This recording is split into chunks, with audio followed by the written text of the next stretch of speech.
let's move on to one of the greatest debates of our time. No, I'm not talking about how much cocaine a bear can do. I'm talking about the COVID origin debate, which is heating up this week.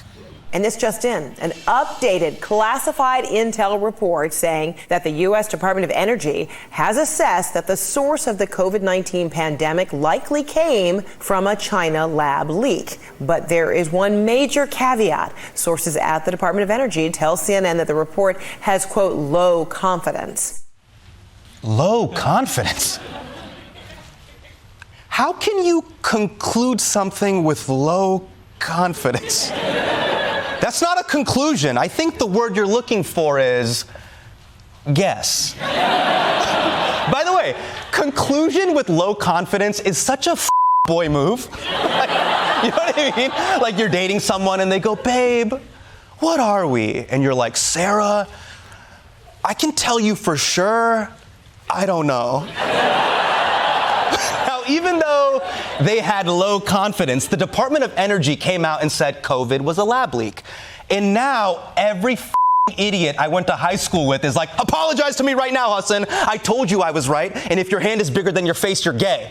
Now, to everybody touchdown dancing about this, how long have you been rocking with the Department of Energy? Oh, you've been with them since day one? Hey, what's your second favorite report from the Department of Energy? Now, personally, I love their report on walk-in freezers and coolers, but hey, that's just me, because I'm a real one. But here's the key detail everybody's forgetting while they got the Twitter fingers. The Energy Department is one of 9 intelligence groups that have assessed COVID's origins. 2 have said lab leak, 5 say it came out of natural causes, and 2 say they don't know. And you know what? I personally side with them. I don't know what the is going on. FBI says this, NIC says that. I'm holding out until the DMV chimes in. Okay? All right? Now, here's the thing I'm wondering, okay? Why did this whole lab leak versus wet market thing become the Yankees versus Red Sox of the culture war in the first place? And to me, I think it's because when some people started saying it came from a lab, other people were like, hey, you can't say the Chinese are trying to poison everybody on planet Earth. That's racist. You should say COVID came from a wet market where Chinese people eat weird animals. That sounds way more racist. And I say this as a kid who had to eat weird ethnic food in the lunchroom. Every day I'd pull out my keema roti and everybody else would be like, ew, what is that? All I wanted was Lunchables.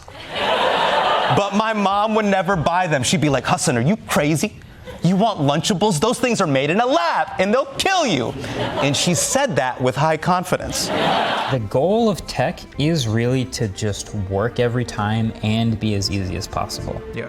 So I would just say to have patience with the things that don't work yet, because maybe they will soon. But printers are just a lot. Printers are doomed. So maybe the way to fix shitty modern technology is by becoming more patient and understanding users. Ah! Ah! Why can't you work? Ah! Here's an app. Open can. Close, you can. Close. This shit doesn't work! These are voting machines made by Dominion, who no one had ever heard of until Fox put them at the center of a mass conspiracy. Fox said Dominion stole the election with these R2-D2 looking janitor cars. And now, Dominion is suing Fox for $1.6 billion, and the lawsuit is airing out Rupert Murdoch's dirty laundry. There is breaking news tonight involving Fox News and owner Rupert Murdoch, acknowledging under oath that Fox News hosts endorsed false election fraud claims. It's a candid admission from Fox News boss Rupert Murdoch about how his network handled Donald Trump's lie about the 2020 election. Murdoch acknowledging, quote, some of our commentators were endorsing false claims that the election was somehow stolen from former President Trump. Explosive, newly revealed testimony in the Dominion voting systems lawsuit. Shocking new revelations, new bombshell admissions under oath. Oh, is it a bombshell? Is it shocking? Is it explosive? What? Fox knew the election wasn't stolen, but they said it anyways? That's not shocking. If Brian Kilmeade ever completed a Wordle, that would be shocking. Now, I'm not shocked. But I will say, I am very entertained. Because of this lawsuit, a bunch of Fox News hosts had to release their text messages. And y'all know this. Yeah. No. You know this. There's LinkedIn you. And then there's iMessage you. That's the deep, dark underbelly of who you really are. And boy, oh boy, were these iMessages good. New court filings show that in private, Fox hosts Tucker Carlson, Laura Ingraham, and Sean Hannity were brutally ridiculing the claims of election fraud and the people who were making them. Top Fox host privately trashed the Trump legal team for lying. As Tucker Carlson texted Laura Ingraham, Sidney Powell is lying. It's insane. Ingraham responded, Sidney is a complete nut. Tucker Carlson referred to Donald Trump as a demonic force. The private mockery also targeted Trump lawyer Rudy Giuliani. Sean Hannity wrote Giuliani is acting like an insane person, while Ingraham remarked, such an idiot. Oh my God. Do you realize what this means? These people are secretly sane. They also don't respect anyone they have on their show. These guys are texting each other all day about how bullshit Fox News is. Their group chat is basically MSNBC. But out of everything we learned about Fox News, there was one text that came out in Discovery that truly freaked me out.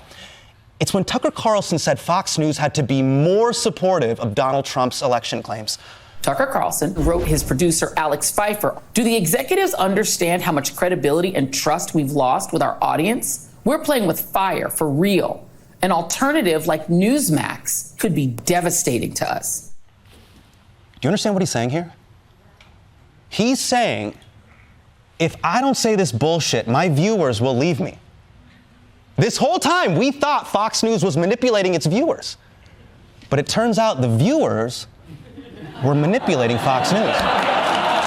So, just think of it like this, okay? Tucker Carlson is a moral vacuum, a hole, if you will, who glorifies election deniers, so a glory hole. And his viewers expect him to please them with his mouth. And he's constantly terrified that they'll find a new, more satisfying glory hole. And that's why Tucker Carlson will never stop sucking. Biden isn't just moving against TikTok. He's also trying to kill student debt. And today, the Supreme Court heard arguments about whether canceling student debt was legal.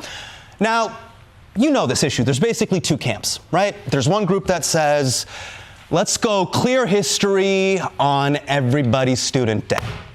Right? What do you think about that? Right? Don't do that. Just to be clear, I'm not paying your student loan debt. I'm Hasan Minhaj. I'm not Oprah, okay? But then there's another group of Kirkland signature dads going, hey, I had to work 30 hours a day to pay off my student debts. I got by life, and so should you, kids. And dads, I hear you. No one should be happy. But I promise you, even if student debt gets canceled, life is gonna curb stomp your kids anyway. They're already They don't have health insurance, they're not gonna be able to buy a house, and at some point, they'll run out of clean water. So don't worry, boomers. You'll get what you always wanted. Vengeance on your own children. If you work for the government, your TikTok days are numbered because the White House just announced that federal agencies have 30 days to delete TikTok from all government phones. Yeah, that's right. President Joseph R. Boner Killer thinks that China could spy on us, but that's stupid because they use balloons now, Joseph. And you know what? China also thinks that this ban is stupid. A Chinese official is responding to this move this morning, saying, quote, as the world's most powerful country, the U.S. needs to be more self-confident instead of being so afraid of an app loved by young people. Okay, China? Oh, what, you trying to press me? Oh, you think America isn't self-confident? We call our national champions world champions. You understand? Listen, we call dibs on the moon. That's our moon. We invaded the wrong country and stayed there for 20 years. You think I don't have the self-confidence to just mindlessly stare at my phone? I'll do it right now, China. I'll give my soul to this thing right now, China. ADD. ADD. But seriously, do you want to know how I know that China is really playing us? China doesn't use the same TikTok. Chinese TikTok has a time limit for kids. It's capped at 40 minutes because China is smart enough to follow the fourth rule of the 10 crack commandments. Never get high on your own supply. The train derailment in East Palestine. Yeah, sad, very sad. But today, a bipartisan group of senators introduced safety legislation to, actually try to solve the problem, which is so refreshing because for the past 3 weeks, all we've heard is pundits and politicians playing the blame game. But where's President Biden?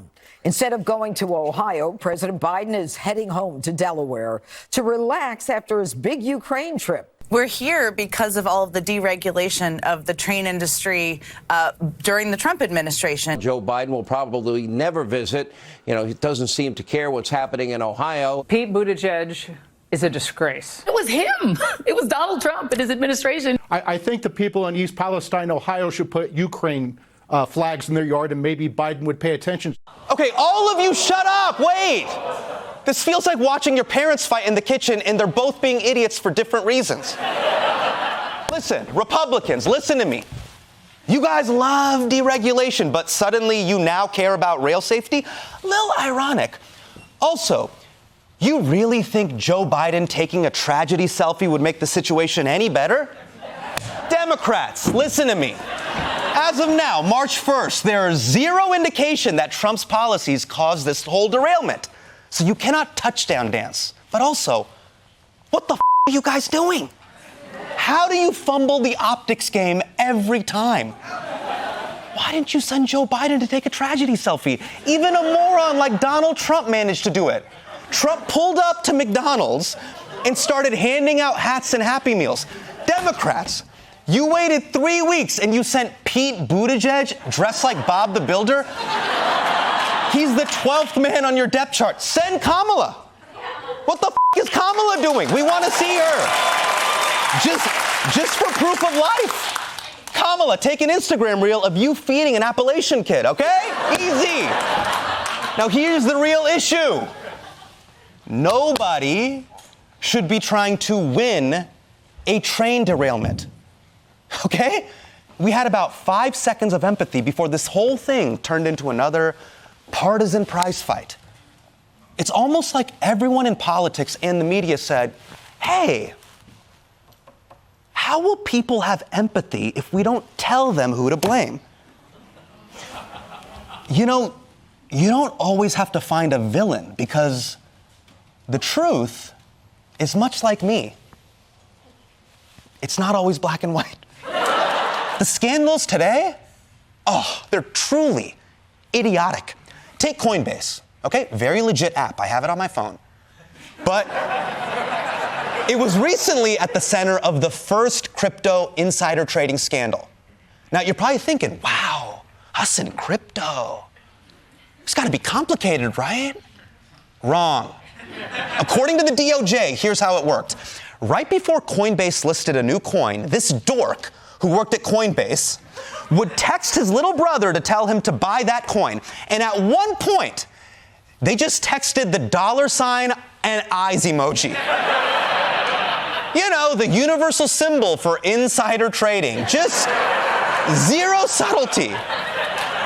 Now, it gets even dumber. When Coinbase caught him and tried to bring him in, Ishan emailed his coworkers that he would be, quote, out indefinitely because he had to fly back to India overnight.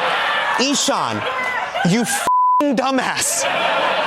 You're fleeing the country. You don't ping HR on Slack.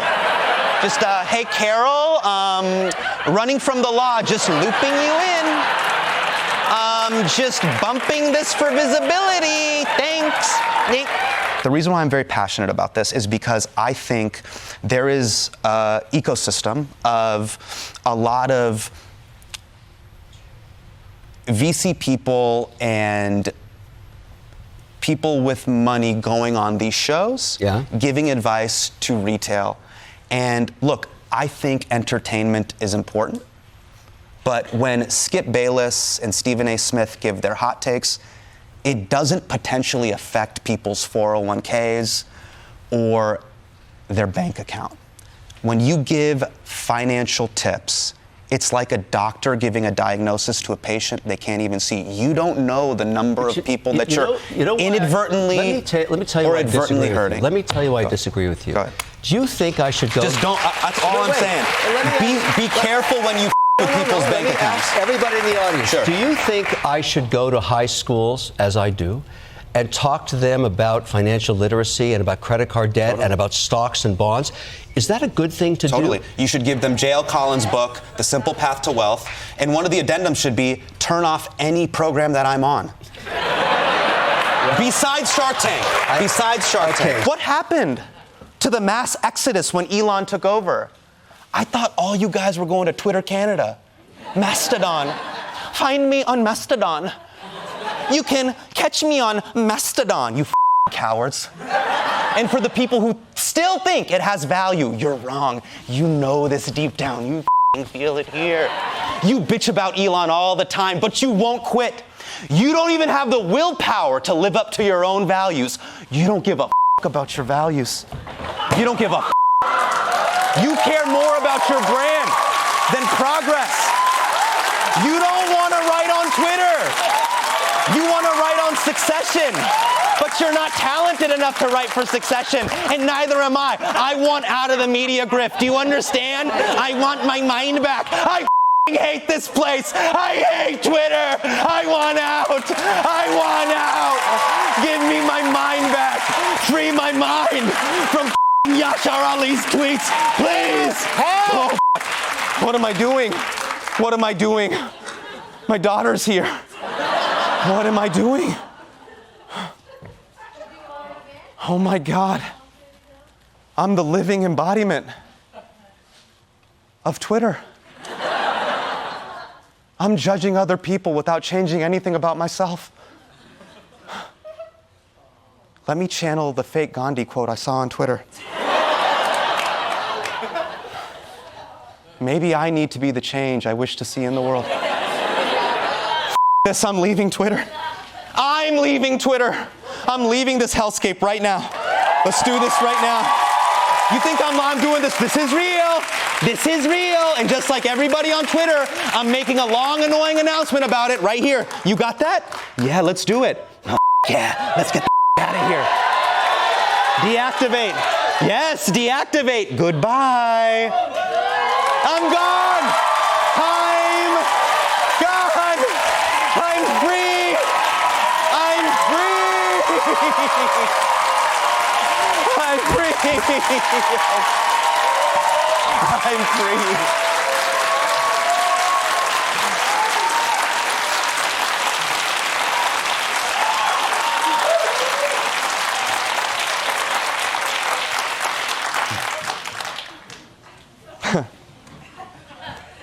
So what do I do now?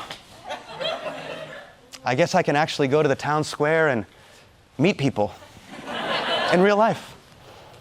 Hang out with my wife, kiss my children, you know, touch grass. It's a big world out there, and I want to live in it.